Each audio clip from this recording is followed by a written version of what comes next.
30년 공무원 인생 끝낸 지사장, 노후가 두려워 시작한 이 일. 퇴직하면 좀 쉬어야지. 누구나 한 번쯤 그렇게 말합니다.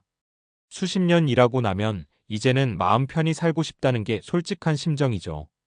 그런데 막상 은퇴해보면 쉰다는 게 생각만큼 쉽지 않습니다.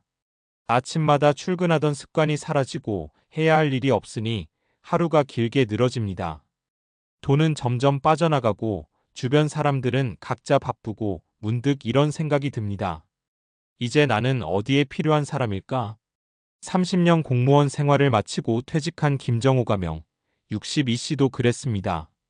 퇴직한 날 마지막으로 출근길에 올랐던 그는 홀가분하면서도 이상하게 허전했다고 합니다. 축하 꽃다발을 들고 퇴근하던 그날 문득 마음 한구석이 쌓였답니다. 내일은 도대체 뭐하지? 퇴직 후 1년 동안 그는 아침마다 카페에 가서 신문을 읽고 친구들과 골프를 치고 여행도 다녔습니다. 그런데 어느 날 통장 잔고를 보고 정신이 번쩍 들었죠. 이대로라면 10년 안에 다 떨어지겠는데? 그때부터 김 씨는 노후라는 단어를 다시 보기 시작했습니다. 은퇴가 끝이 아니라 새로운 시작임을 깨달은 거죠. 그리고 그는 인생 2막을 위해 이 일을 시작했습니다. 1.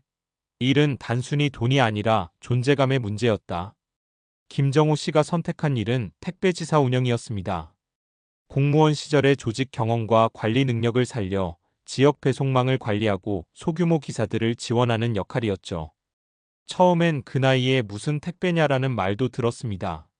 하지만 김 씨는 이건 단순히 돈 버는 일이 아니야라고 말합니다. 퇴직 후 진짜 무서운 건 돈보다 내가 쓸모없다고 느껴지는 순간이더라고요. 실제로 많은 은퇴자들이 비슷한 얘기를 합니다. 경제적 어려움보다 사회적 단절감, 자기 존재감의 상실이 훨씬 큰 스트레스가 된다고요. 김 씨는 지사 운영을 하면서 다시 활력을 되찾았습니다. 아침마다 일정이 생기고 함께 일하는 젊은 기사들과의 대화 속에서 세상과의 연결감을 느꼈습니다.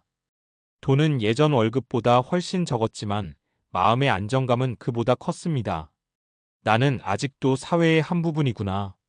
그걸 느끼는 순간 그는 더 이상 퇴직자가 아니라 새로운 직업인이 되어 있었습니다. 2. 사례 1 은퇴 후에도 내 전문성은 유효하다. 박선희 59씨는 25년 동안 은행원으로 일하다가 퇴직했습니다. 그녀는 처음엔 이제 좀 쉬자며 남편과 여행을 다녔지만 금세 무료함이 찾아왔습니다. 그녀는 자신이 잘하던 일을 떠올렸습니다. 돈 관리, 재무 상담 이건 여전히 사람들이 필요로 하는 영역이었죠. 그래서 그녀는 시니어 대상 금융교육 강사로 재취업했습니다. 처음엔 강의 요청이 많지 않았지만 차근차근 입소문이 났습니다.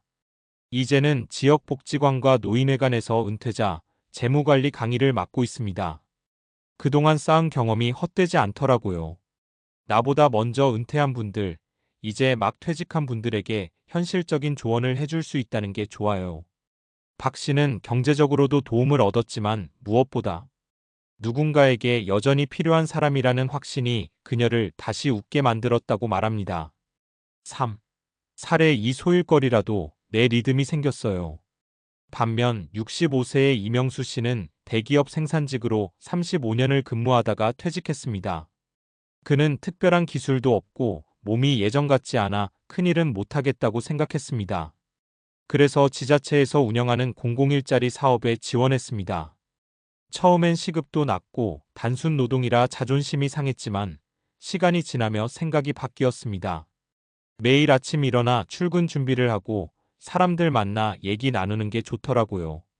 일이 없으면 하루 종일 TV만 봤을 텐데 지금은 시간표가 생겼어요. 이 씨는 한 달에 7,080만 원 정도 벌지만 그 돈보다 생활의 리듬을 되찾은 게 훨씬 중요하다고 말합니다. 일은 단순하지만 사람 만나 웃고 이야기하는 게 제겐 큰 힘이에요. 4. 사례 3 취미가 직업이 된 케이스. 퇴직 후 인생을 완전히 새롭게 설계한 사람도 있습니다.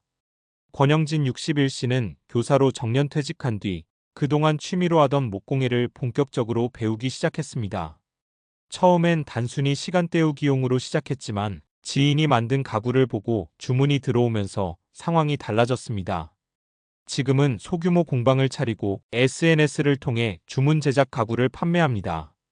돈을 많이 벌지는 않아요. 하지만 내가 만든 걸 누군가가 집에 들여놓고 만족해하는 걸 보면 정말 뿌듯해요. 권 씨는 일의 의미를 이렇게 정의했습니다. 은퇴 후의 일은 생계가 아니라 삶의 방향을 잡아주는 나침반이에요. 5. 노후의 핵심은 일의 형태가 아니라 지속성. 이 세 사람의 공통점은 하나입니다.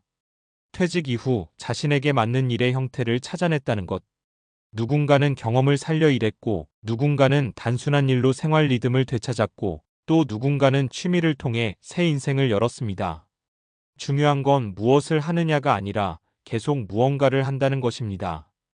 경제적, 정신적, 사회적 건강 모두 움직이는 사람에게 더 오래 머무른다고 하죠. 6. 은퇴 후 일을 시작하는 3가지 현실 팁. 1. 너무 큰 목표 세우지 말기. 처음부터 창업이나 큰 투자로 뛰어드는 건 위험합니다. 작게, 부담 없이 하루 몇 시간부터 시작하세요. 작은 경험이 자신감을 키워줍니다. 이 익숙한 영역에서 확장하기. 내가 했던 일, 배운 기술, 갖고 있는 취미에서 출발하는 게 좋습니다. 전혀 새로운 분야로 가면 금세 지치고 포기하기 쉽습니다. 3. 사회적 연결 유지하기. 동호회, 시니어 일자리 센터, 지역 커뮤니티를 적극 활용하세요. 혼자 준비하면 두렵지만 함께하면 훨씬 든든합니다.